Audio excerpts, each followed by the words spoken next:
All right, guys. So we are broadcasting live, and it is well, it's a Thursday, man. Not doing it on StreamYard today. Just wanted to do a quick live stream on YouTube, chat with you guys for a little while.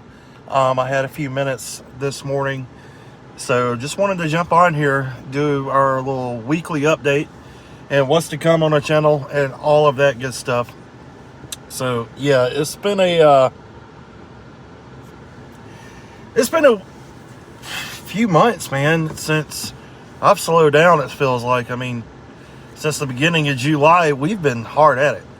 So we've been to Gettysburg, we've been to Philadelphia, we've been to Valley Forge, we've been to Antietam, we've been to Harper's Ferry, we have been to Newmarket, we have been all over the place, Savannah, Charleston, and now we're getting ready to go to New York. Dustin, what's up, man? Good morning.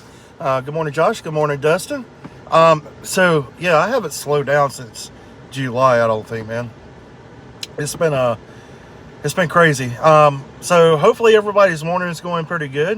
Dustin, hopefully your morning's going pretty good. Nice to see you in here.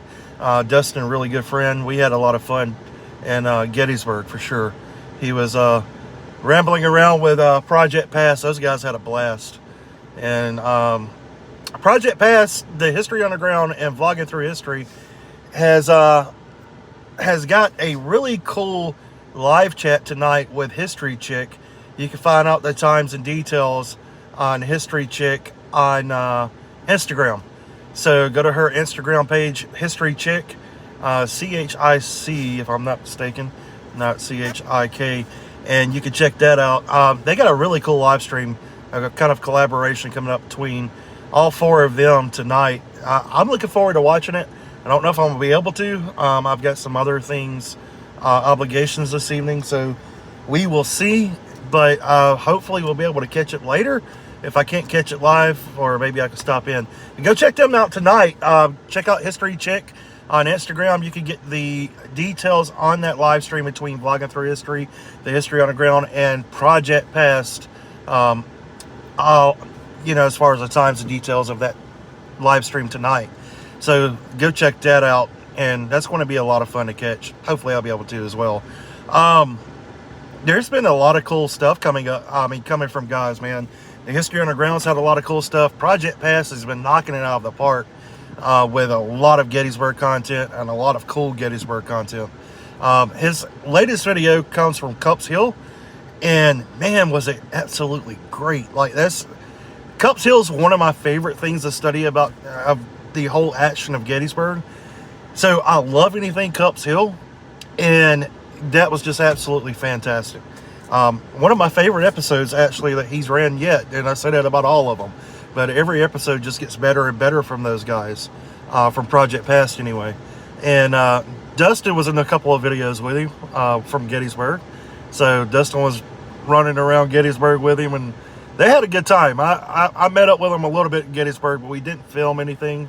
We were just hanging out. So, Pumpkin Creek Cold Brew. I had to have some coffee this morning. But, yeah, man, everything is going good here in South Alabama. The weather has finally cooled down. And there's a lot of stuff planned. I know I said I haven't slowed down since July, and I'm not slowing down at all. So, the plan's pushing forward. You guys saw this week in our latest episode, and I want to talk about the episode just a little bit to you guys in just a minute. So stick around, because that's going to be a pretty neat conversation. But the plan's coming up. We're hitting New York. We're doing some French and Indian War sites. We're doing some American Revolutionary War sites as well, because they kind of coordinate and go hand in hand together. And a lot of other really cool small sites in upstate New York, around the Syracuse area, Oneida. And there's a lot of cool history there between that Native American tribe and the Continental Armies during the American Revolution. So that is coming up. We are headed to New York here in about 2 weeks. So we're going up to film that content. We're going to several fortifications. Fort Ontario will be one of those fortifications we hit. And I'm going to leave the rest kind of secretive. I want you guys to have something to look forward to. But Fort Ontario is one of the places we're going. We're outside of Syracuse, New York, on the Canadian border on Lake Ontario, and it's going to be a very, very cool trip, because that is one of the places I've always wanted to visit. It's been at the top of my bucket list, and we're crossing it off. So I'm really excited about that. As well, we have some special stuff coming up on the Hunley, the Civil War submarine, the H.L. Hunley. I am in the process of filming that right now. I have got a little bit of it filmed, and you actually will see a little bit of what's going to be in that series early. So you'll be seeing some content from that multiple times.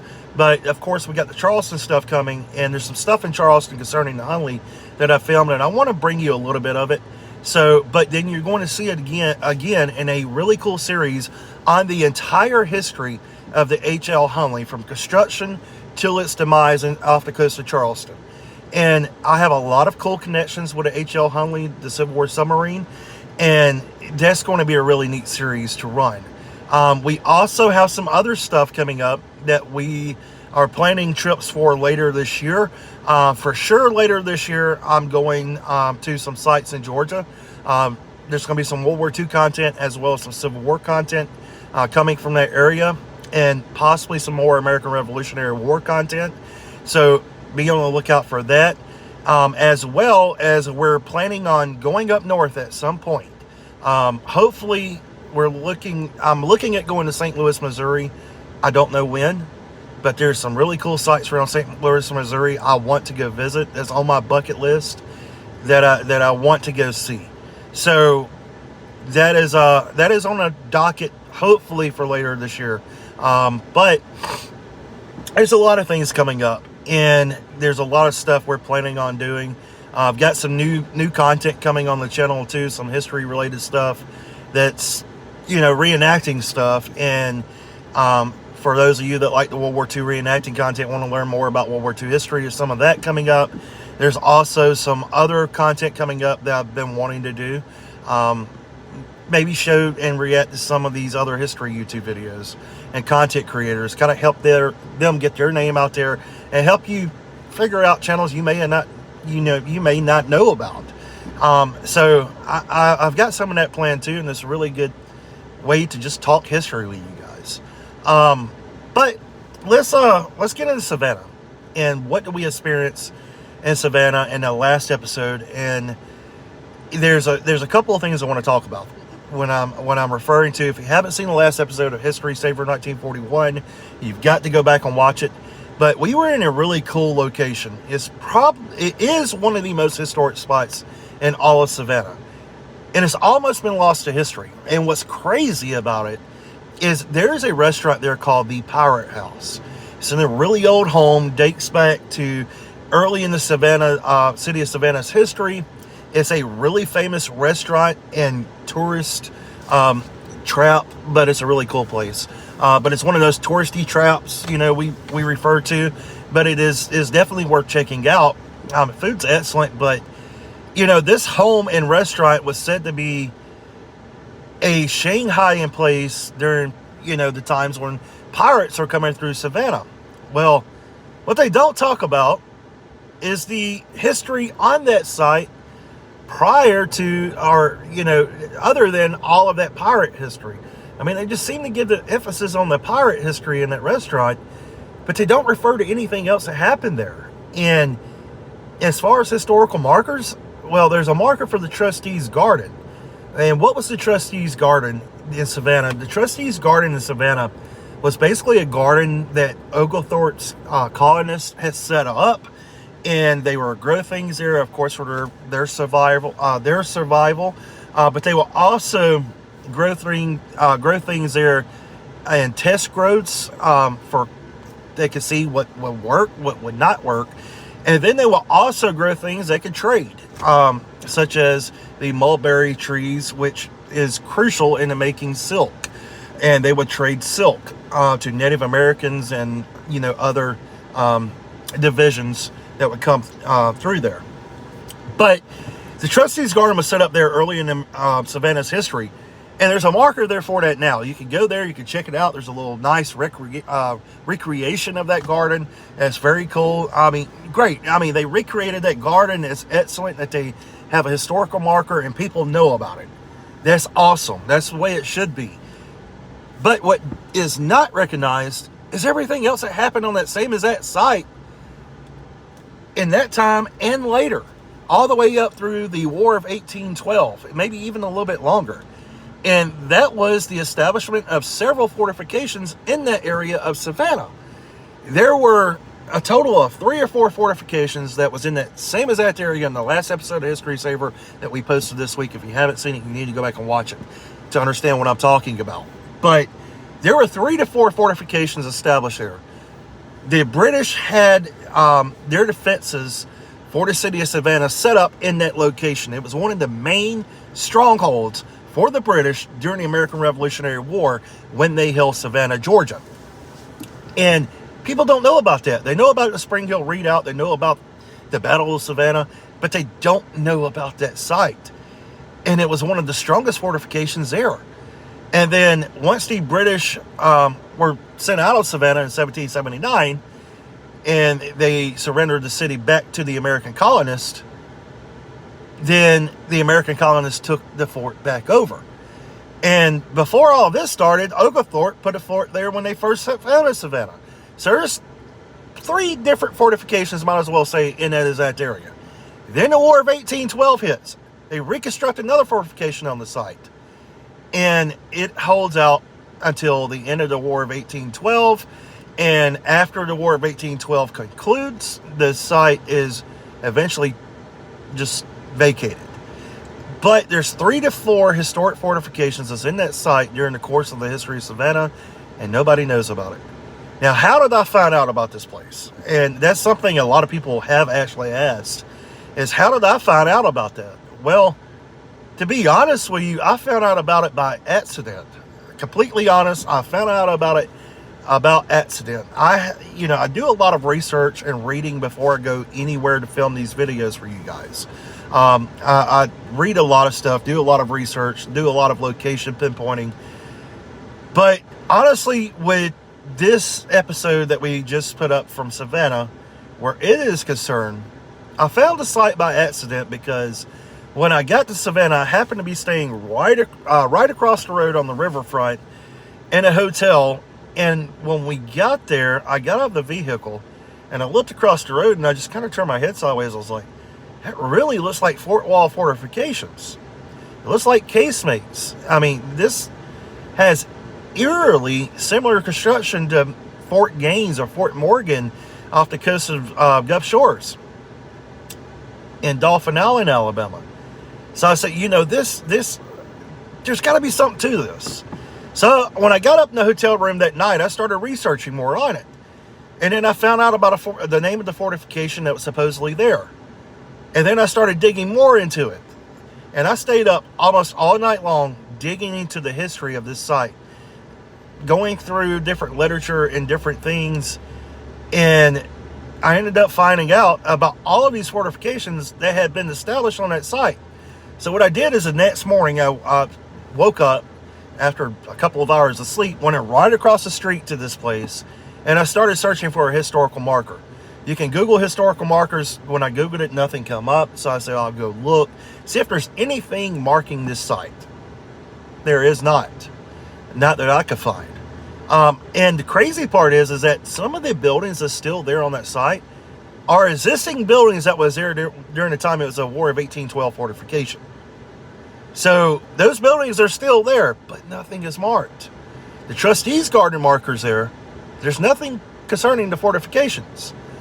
And worse, the whole entire site is supposedly a park, but it was all locked and barricaded off. You couldn't go out there.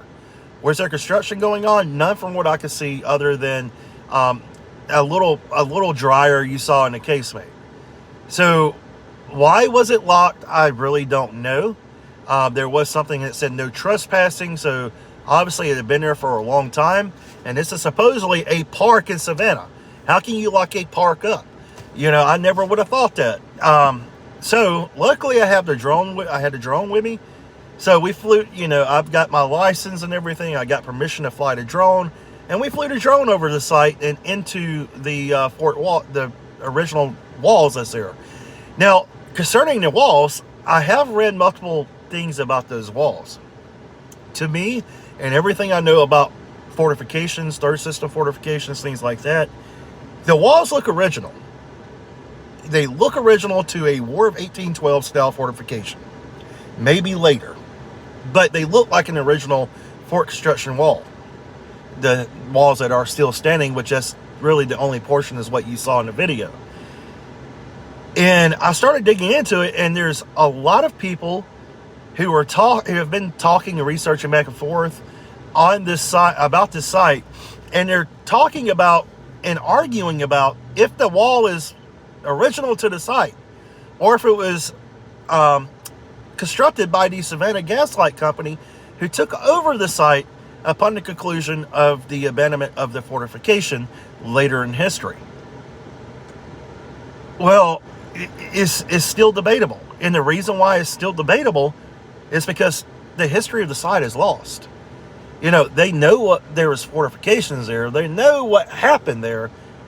But that's about all the detail that goes into it. There's not, to my knowledge, been any archaeological excavations that I could find that has really, really gotten to the meat and potatoes of the site, meaning trying to find traces of that fortification, trying to find artifacts from that period. It's just kind of things they run across by accident. So I am further researching this place myself, because it's just a site that has been lost to history. And concerning Savannah, it's one of the most historic spots in all of Savannah, because this is where supposedly Oglethorpe put his fort when Savannah was founded. There was American fortification there during the start of the American Revolution. The British come in, took Savannah over. They occupied the fortification. The Americans ran the British out of Savannah. They come back in, take over the fortification. And then upon the conclusion of the American Revolution, you have the War of 1812 later that starts. And again, there was another fortification there. So there's a lot of history there. During the Civil War, I'm not for sure if anything was in that area. You had more superior forts with Fort Jackson and Fort Pulaski in other areas of Savannah and guarding Savannah.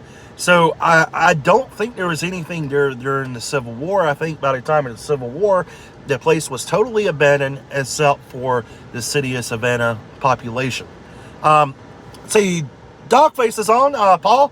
Hey, Paul. Good morning. Sorry, it took me a minute to get to you. It's pretty good coffee. It's a pumpkin spice cold brew. I hate Starbucks too usually, but that's the only thing I can get here as far as coffee shops. But yeah, so that's kind of the basis behind that recent episode of History Saver. And do I know everything about that site? No, but I thought it was really cool enough concerning the American Revolutionary War history of Savannah to bring to you guys, because it's a site lost to history. And it's time that places like this are known about again. It's time that we know about places like this. We preserve places like this, and we teach the education about events such as the American Revolutionary War to others. And that's the reason why I was so excited to bring you that awesome site from Savannah, Georgia, because it's a place that's lost to history. And, it's not completely lost, but no one knows hardly anything about it. So it is definitely cool to be able to do that and to preserve some of that history and maybe engage interest and get people sparked about learning about that place and get that place a historical marker, something. If there's not one anywhere, there was not one I could find. I could barely find information on a place, but I found enough to research the entire history of it. Just as about the construction and what was there. But I wish I would know more. I want to know about the people who were there, what happened there. And yeah, it's just cool things like that that drive me to do this channel, and that gets me excited for history. So finding that place was definitely worth everything. In New York, hopefully I'm not going to be doing anything like that in New York. Well, hopefully I am. But hopefully I find some cool lost history in New York. But I've got New York kind of planned out. I only have a few short days in New York. And I'm going to be running around like a chicken with my head cut off, to be honest with you. Because I've got several places I'm planning on going and seeing and doing everything I can while I'm there. And just 4 short days. So it's going to be a lot of filming. I'm really bad about this, man.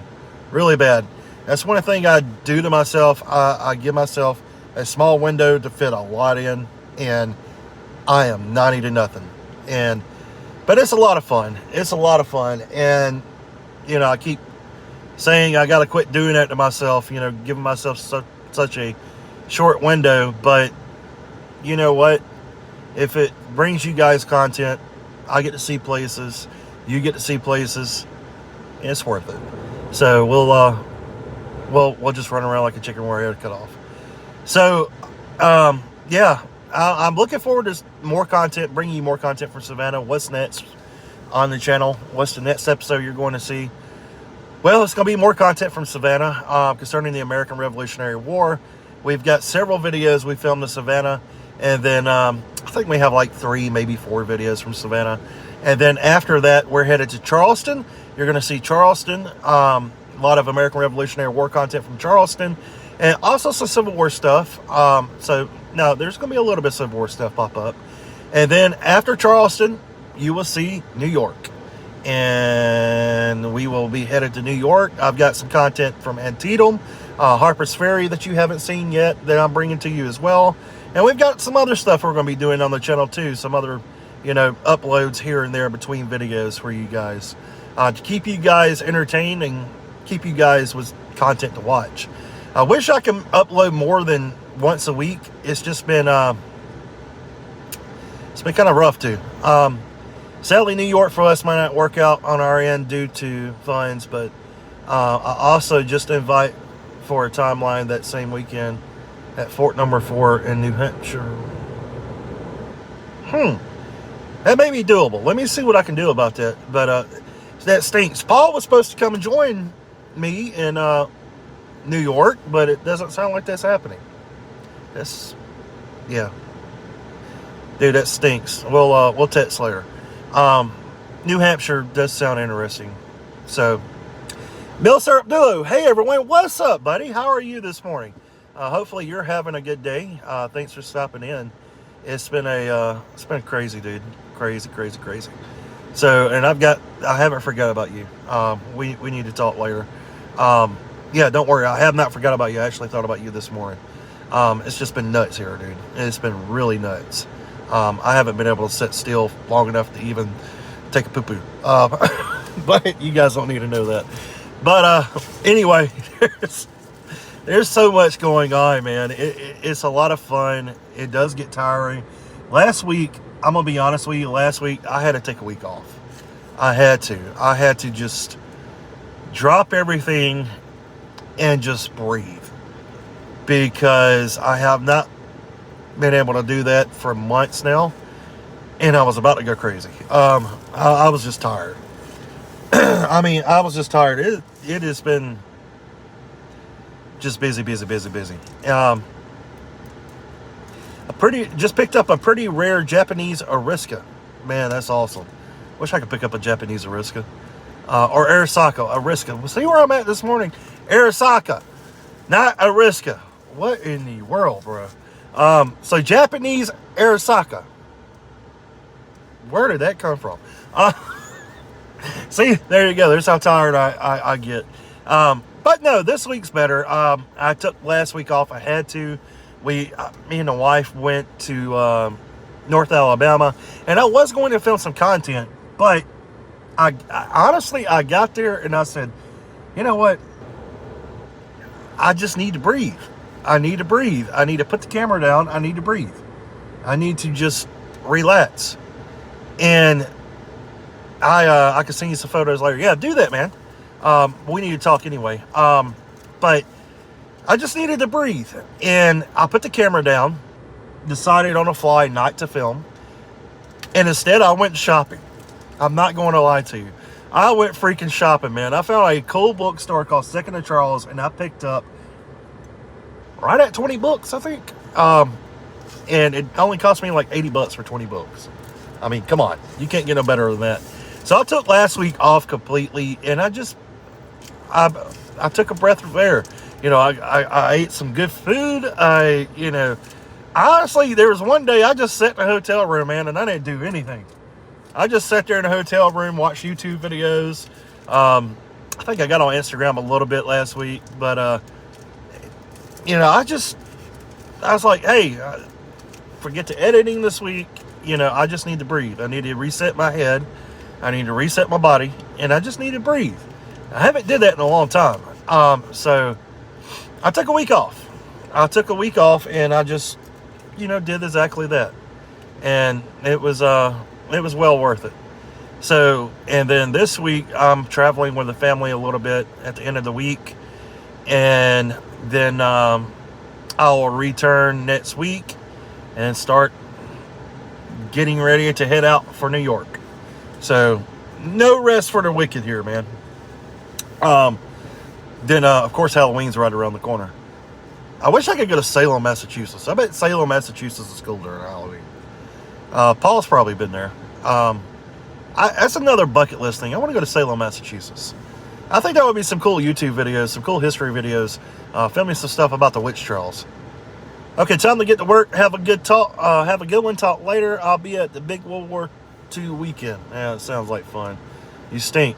When is my next World War II reenactment? A lot of people have asked me that. I also finished up a M1C airborne liner project. Yes, I've got some Kelly helmets I need to do some liners in. But when is my next World War II event? Well, I've got one scheduled for next month. Living history event. If I do it, you guys are going to be coming along with me. And then I've got something planned for December. We're going to do a training event in December. And then January is actually my event that me and a couple of friends of mine host. And you guys, of course, will see that event. It's going to be a Battle of the Bulge event this year. So it's going to be a pretty cool event. It sucks. Town is mobbed. Can't find parking anywhere in town. Go during the off season. Okay, yeah. There we go. Talking about Salem, Massachusetts. Salem during Halloween. It sucks. Okay, so yeah, we won't be going to Salem for Halloween. I bet Salem gets mobbed for Halloween. I mean, it is Halloween town. So, yeah, I wouldn't mind experiencing that one time, but it sounds like it would be best just not to. If you're closer, I'd love to go to your event in January. Man, fly down. I know that's a lot. I can't even fly to events. To be honest, I don't even know how to fly to the event. I mean, taking all that stuff and then how do you get your weapon there? I don't know. I've never did it. I've been wanting to fly overseas for an event, but I've never did it. And I've never flown for an event. I always just get in the car and drive. Okay, off to work now. Well, have fun, Paul. Have a good day and enjoy it. I think so. But it sounds like you got a fun weekend coming up with a World War II event. But yeah, I mean, the event we're doing, the World War II event we're doing in January here in South Alabama is going to be a Battle of the Bulge event. It is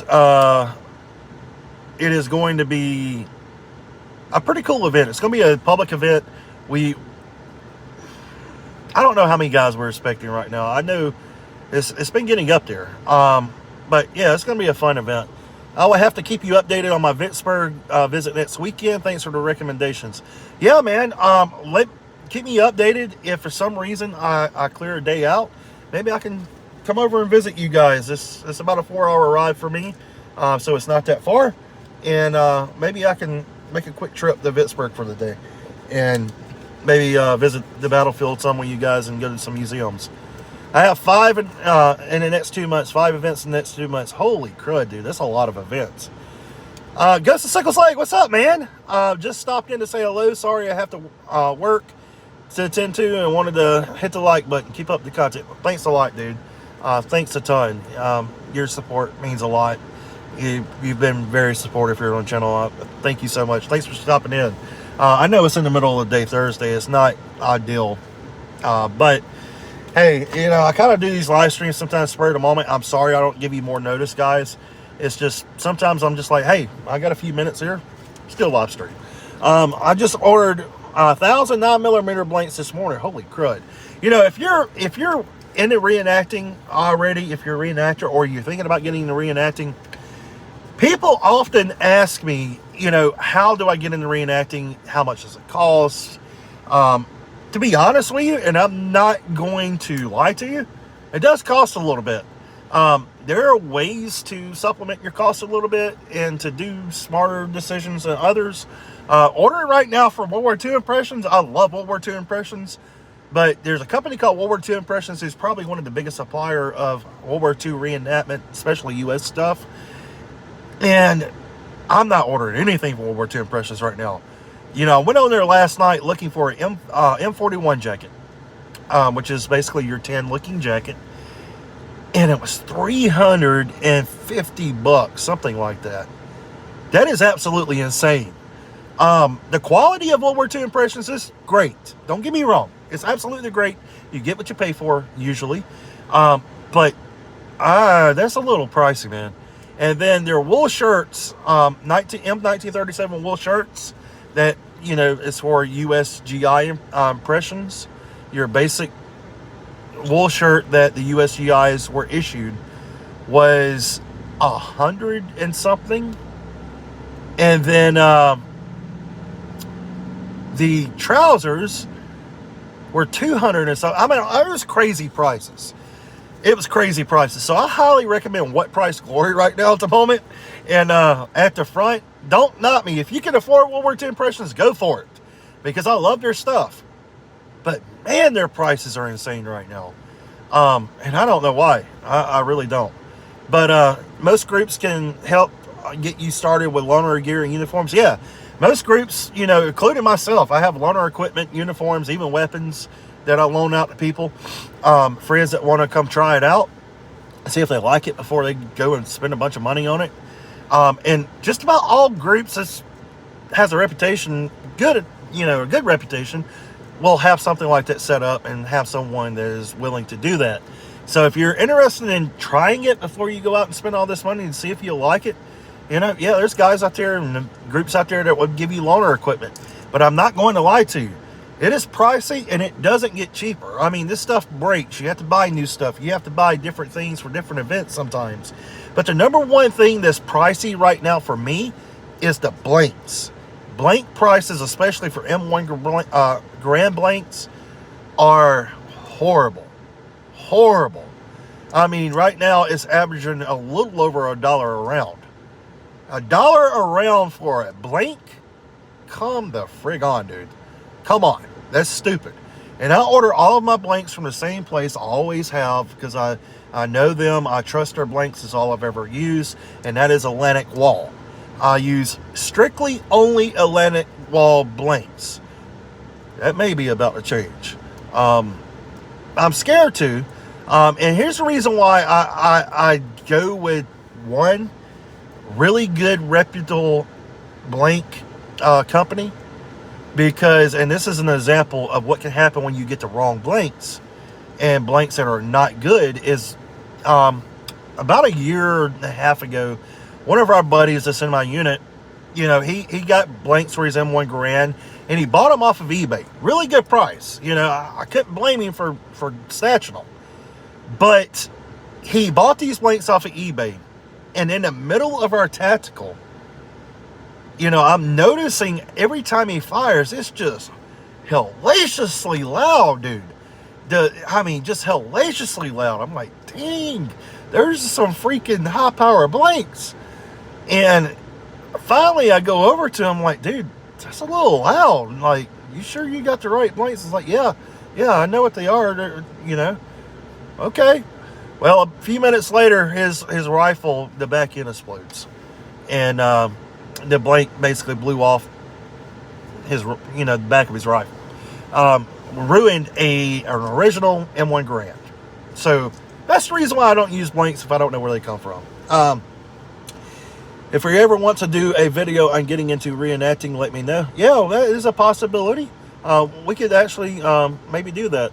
I load my own Grand blanks. I'm buying 308 Grand soon. We'll be using the 308 blanks, and they are around 11 cents per blank. Yeah, that is a smart decision. You know, I've thought about loading my own blanks. I just don't know how to do it, and I don't trust myself to do it. But it's something I may be learning. History Buffalo, hello. It says, hey, good morning, History Buffalo. Welcome. But we're just talking about some World War II reenacting stuff here, about people that want to get into reenacting and into the hobby, and then talking history stuff. Yeah, blanks. Millsap Duro is talking about when you load your own blanks, World War II reenacting, which means you have all the stuff to make your own rounds, basically, and you load them all yourself instead of buying them. That is something I've been wanting to do. I don't know how to do it, but I would like to learn how to do it, and it's not necessarily cheap to get into. That's my favorite part. Awesome. But yeah, I mean, blanks, man, have gone through the roof.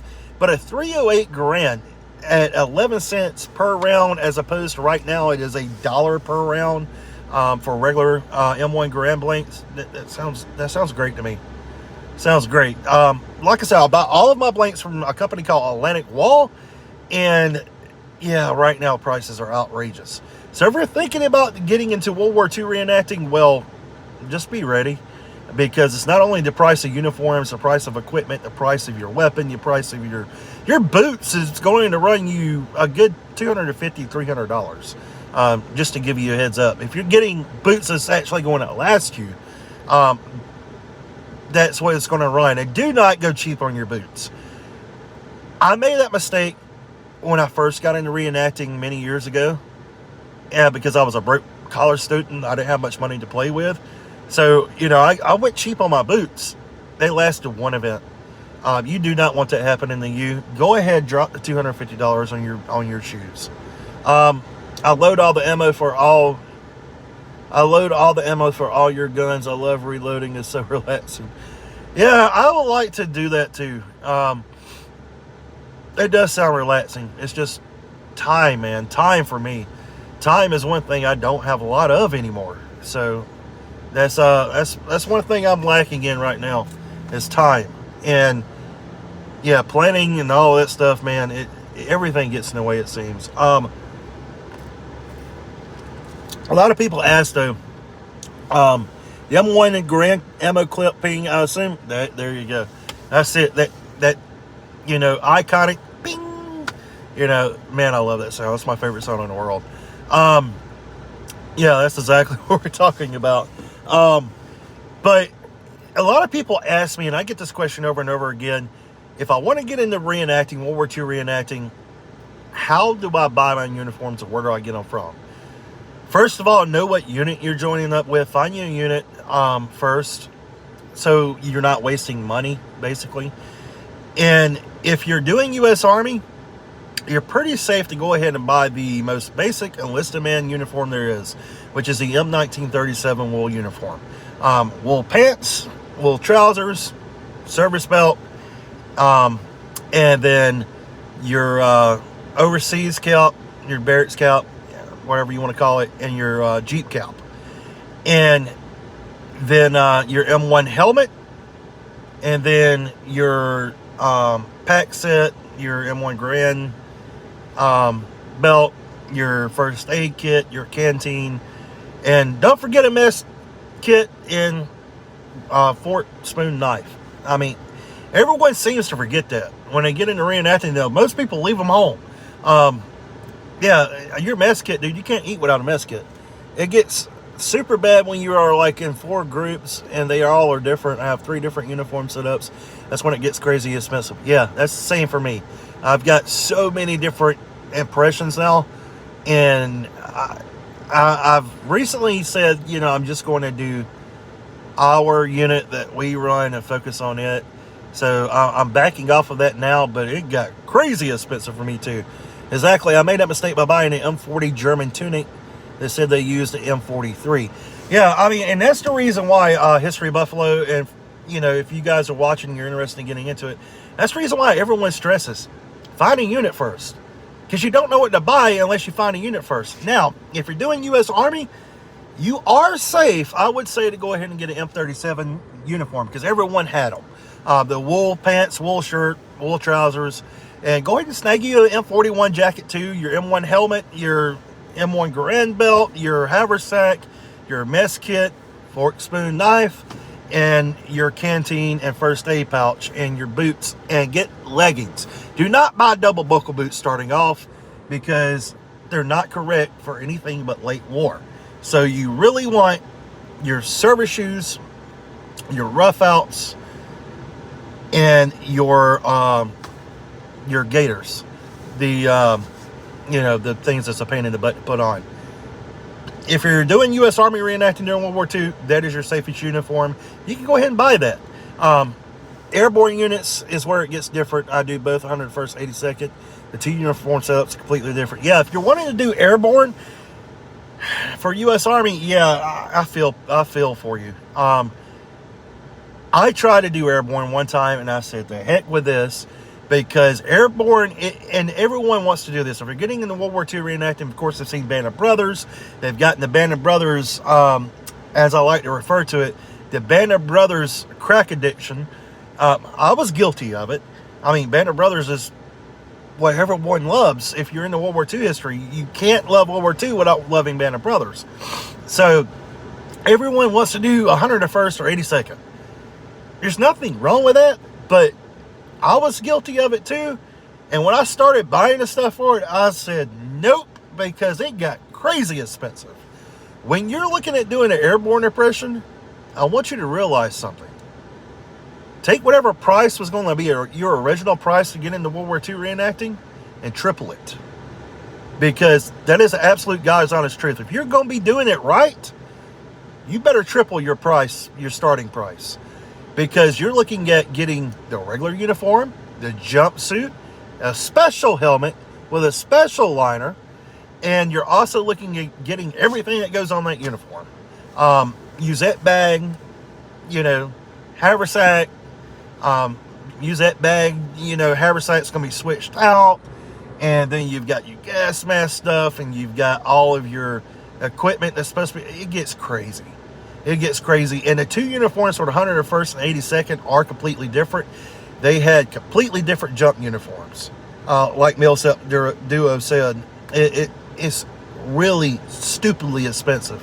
Airborne units is where it gets different. Yeah, okay, we read that one. I think I'm north of $4,000 in the 10 years I've been doing it. Yeah, it is really, really easy to break the bank on reenacting. And when you start doing World War II airborne reenacting, you're really breaking the bank, because then you've got other options for firearms too. You've got the folding stock, rifle, the folding stock carbine, the paratrooper carbine. Then you've got your M1 Garand you could also use, and then you've got other rifles you can use. And then you've got everyone thinks I can just get a World War II helmet and be good, do airborne. No, airborne has special helmets with special liners. Their M1 helmet was completely different than the regular M1 helmet. They had a special helmet for when they made the jumps. It helps keep it on their head. They couldn't use just a regular chin strap. They had to have kind of a football looking chin strap. I'm not for sure what the exact term for that chin strap is. Airborne chin strap, I don't know. But they had a special helmet, special chin strap, and everything about them was really special. I mean, the jump boots, there's a lot of companies out there that are selling jump boots, and they're a lot of them, they're crap. I mean, just absolute crap. Not correct. Will fall apart on you. You got to really know where you get your jump boots from. And if you are wanting to do airborne reenacting, you can afford to do it. Where do you get your best jump boots? SM Wholesale is who I recommend. M1C helmet setup. That's what it is. The M1C. So yeah, Airborne had an M1C helmet setup. It's really, really out there, man. Really out there. It gets really expensive to do airborne reenacting. Terribly expensive. And German reenacting is very expensive too. I have did German reenacting. I still do it every once in a while. And German reenacting, it gets stupidly expensive. It's as expensive as airborne, if not more in some cases. Because there's so many different factions and stuff you can do with the German military. a lot more than the U.S. military. And I have found that out through reenacting. If you're wanting to do German reenacting, well, you're getting ready to spend some money just starting out the gate. I noticed that. History of Buffalo says I noticed that too. Yeah, German reenacting, dude, can get very pricey, very quickly, and there's a lot of stuff you need. I mean, you got low boots, you got jack boots, you got, these pants, M40, M42, M41, M43, and you got to know what you need. And all of that goes with the tunics too. Your Feldblaus, and I mean, you've got M40, 30 whatever, M41, M42, M43, and there's certain units that wore certain things. So when you're into German World War II reenacting, it can get confusing if you don't do your research and don't talk to your unit, and it can also get extremely expensive. I had to find an original World War II airborne musette bag because it's completely different from a regular musette bag. Yeah, I know a guy I buy my airborne boots from for like $100. That's awesome. That's actually a really good price. But yeah, I mean, it gets stupid. And with German reenacting, you've got Y straps, you've got your K98 kit. If you're carrying an MP40, you got your MP40 pouches. You've got your shovel, you've got your bayonet, you've got your canteen, you've got your bread bag, you've got your coca shear. I mean, it's a lot. It's a lot. And then you've got your fell tunic. You got the shirt up under that. You got suspenders. You got trousers. You got, if you're wearing jack boots, you got jack boots. If you're wearing low boots, you got your Gamaschen and the low boots. And then you've got your fell cap or your, basic overseas cap, and then your helmet. And then whatever's on your helmet, whether it be a net, chicken wire, or a rubber tube, or whatever. I mean, it gets stupid. And then you got your Zeltbahn, and dude, German reenacting goes on and on and on and on and on. The Class A uniform can be very expensive. It has $600 just in that uniform alone. Yes, your Class A uniform for like USO events and different things you may do. There's different times you may wear a Class A uniform. And a lot of people don't realize that we use those in reenacting too. We do. The nice dress uniforms, we do use those. But they are very hard to find, and they can get very expensive. There's a lot of stuff that goes into that uniform. Mine, I'm still working on. I have never had a set of Class A's, and I really still don't have them. Also, one of the things I have been finding is the U.S. wool overcoats are very hard to find as well. And when you do find them, they are very expensive. And if you can't wear an original, and I wouldn't recommend wearing an original, but if you can't wear an original and you need reproduction, they're very hard to find. Yes, and what you notice is that everything is traditionally made, like what I mean, buttons, buckles, zippers were rare. Yeah, everything in the German uniform History Buffalo is, how do I put this? In World War II reenacting, their German uniforms tend, in my opinion, and this is in my opinion, to have more of crappy vendors than most other things. What I mean by that is you have your reputable vendors for German World War II reenacting, the ones that everyone goes to, and it's not going to be cheap. At the front is safe. Let's see, Panther Store is good. Nestoff is good. Hessian is okay on some things are not. The list goes on and on and on, but a lot of people start ordering from China on some of this German stuff, and it's just crap. It is just absolute garbage. I know, speaking of jack boots, I did buy a pair of German jack boots one time, and I paid like 200 something bucks for these things. I wore them to two events, and they fell apart because I went cheap. I went with a company I didn't know because I couldn't find anyone else that had jack boots in stock at the time. And, I learned my lesson from it. And they were completely garbage, too. The quality of them was completely garbage. It was like this weird suede material instead of leather. And now I have a pair of Nestoffs. So, I mean, I went good on them this time. But, Kokomo is said to be the best pouches for your Mauser, your K98K pouches, and you get them off of eBay. That's the only place you can find Kokomo. But they are the closest to the original German Mauser ammo pouches that I have ever found. Their ammo pouches are absolutely insanely good. So you really got to do research on these guys. Yes, if you see my helmet, bought it from Wish, it had very pointy edges. You bought a helmet from Wish? Wow. You know, when you're a broke college student, man, sometimes you got to do what you got to do. Wish, dude, I would have sent you a helmet if I'd known you were buying one from Wish. But you know, I am interested to see Wish's helmets. Like, I didn't even know Wish had helmets. So, but dude, I may have to order a helmet from Wish now, just to check it out. I may have to order a helmet from Wish. I use Wet Price Glory and they're okay. Man, the line can be sketchy, but at the front, and like you said, World War II Impressions is one of the best. Yeah, so I use Wet Price Glory all the time. They are okay on certain things. They're great on certain things. They're okay on other things, and they're bad on other things. But usually I've had a really good experience with Wet Price Glory, and I highly recommend them. Man, the line can be a sketchy. You don't know the half of it. I wouldn't recommend buying anything from Man the Line because you may or may not get it, and when you get it, it may be absolute garbage. Do not buy anything from Man the Line, ever. Just, in my opinion, don't ever buy anything from Man the Line. At the front, one of my go-tos. At the front, it's always there. Some of their items at the front are great, while others are, you know, a little bit dodgy, but, you know, I've never had a problem with At the Front, and I do recommend At the Front. And World War II Impressions, yeah, World War II Impressions is one of the best. I've never had any issues with World War II Impressions at all, other than their prices right now are like through the roof of this truck, dude. They are outrageously expensive. I will not be buying anything from World War II Impressions right now because I simply can't afford it. And if you don't know what I'm talking about, go on their site today and look it up. I went on there yesterday looking for something. And when I saw the prices of the M41 jackets, I like to fell out. When I saw the prices of M37 wool uniforms, I literally fell out the chair.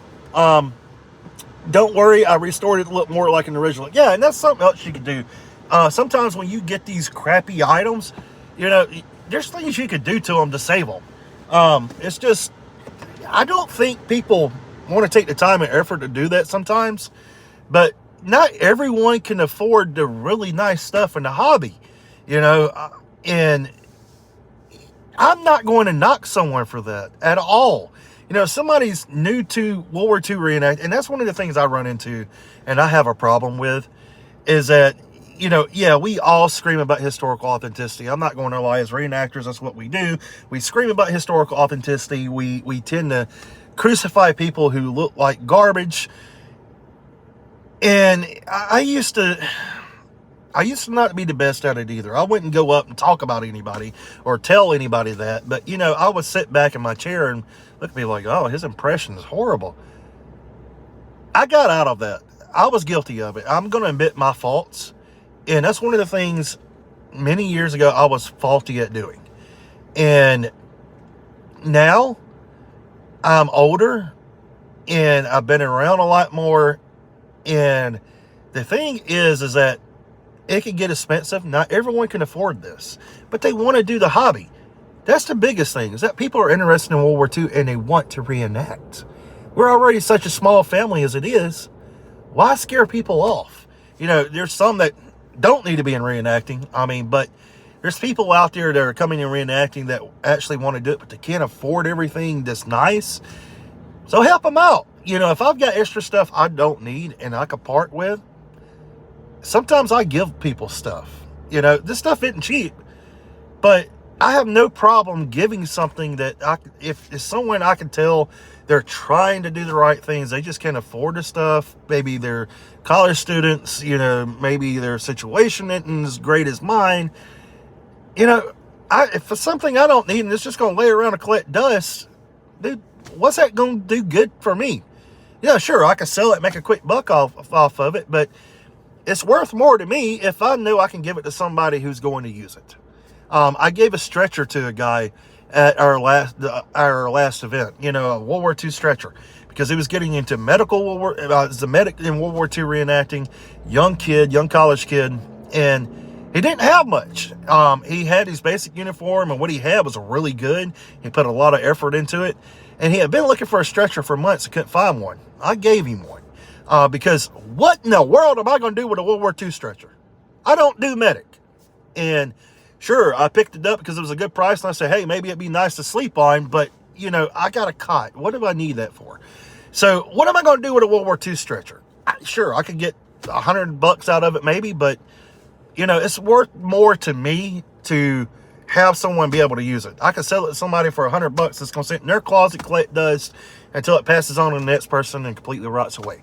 Whereas, you know, I would be much more okay if it broke, but it broke with someone using it what was intended to be used for. So I gave it to him. That's the thing, is time. I'm getting ready to do the CCC2 treatment on my airborne uniform. CC2 treatment on my airborne uniforms. It's going to take almost a whole week to finish the project. Yeah, that takes a lot of time, dude. For those of you that don't know, airborne uniforms are treated with a chemical kind of repellent, I guess. It's called CC2. But they treated those with that prior to D-Day because they were worried about gas attacks.